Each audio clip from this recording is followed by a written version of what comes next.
وليا وحافظا وقائدا وناصرا ودليلا وغينا حتى تسكنه أرزق طوعا وتمديه فيها طويلا يا رب محمد وآل محمد صل على محمد وآل محمد وعجل فرج آل محمد اللهم صل على محمد وآل محمد ما شاء الله لا حول ولا قوة إلا بالله العلي العظيم أعوذ بالله من الشيطان الرجيم بسم الله الرحمن الرحيم الحمد لأهله والصلاة على أهلها أما بعد فقط قال الله تعالى في كتابه المبين وخطابه المتين قوله الحق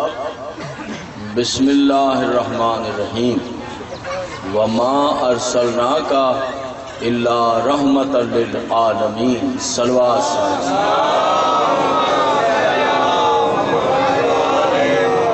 انتہائی واجب الاحترام سامعین، سالانہ مجلس سے آزاد جس سے خطاب کرنا یقیناً میرے لیے باعث فخر باعث عزت ہے۔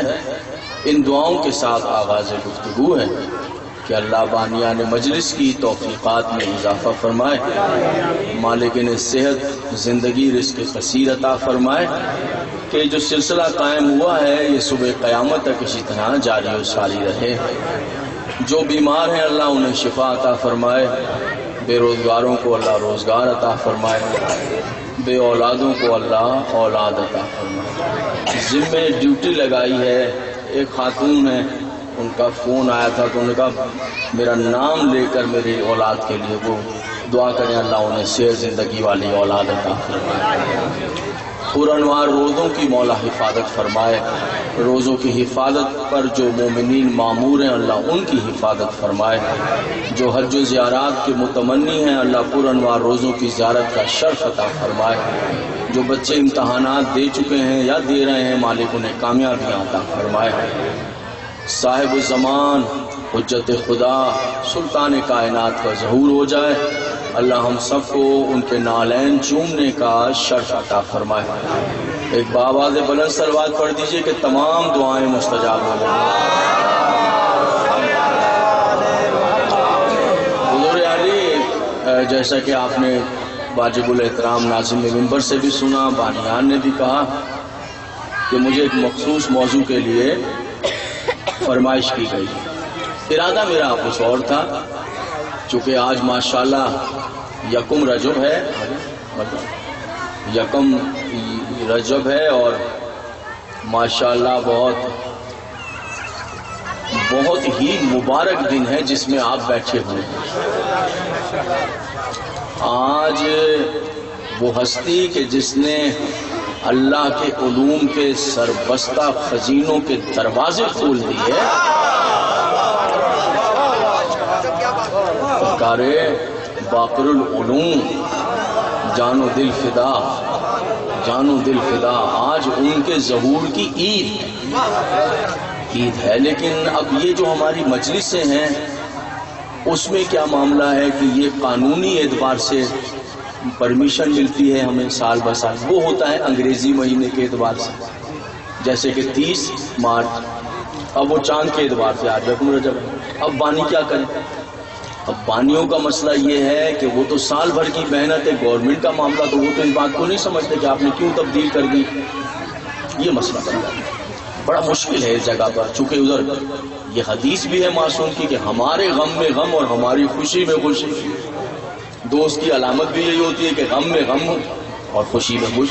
لیکن اب یہ مسئلے ہمارے قانونی جو ہیں وہ ہمیں پریشان کرتے ہیں۔ اس میں ایک راہ نکالی جا سکتی ہے کہ جیسے مجلس ہے، لیکن اگر معصوم کے ظہور پرنور کا دن آ جائے تو پھر اس میں یہ تبدیلی آ سکتی ہے کہ اس کو جشن میں تبدیل کر دیا جائے۔ پھر ایک مسئلہ اور ہو جاتا ہے کہ بانیان نے پرمیشن لیا ہے ماتمداری کا، جلوس کا، زیارت کا، وہ کینسل ہو جائے گا۔ اب گورنمنٹ کو کون سمجھائے اس بات کو؟ یہ پیچوک ہم ہیں، یہ پیش تو چلو اس میں یہ ہوتا ہے کہ سارا دن جشن ہو جائے، جو آخری پڑھنے والے ہیں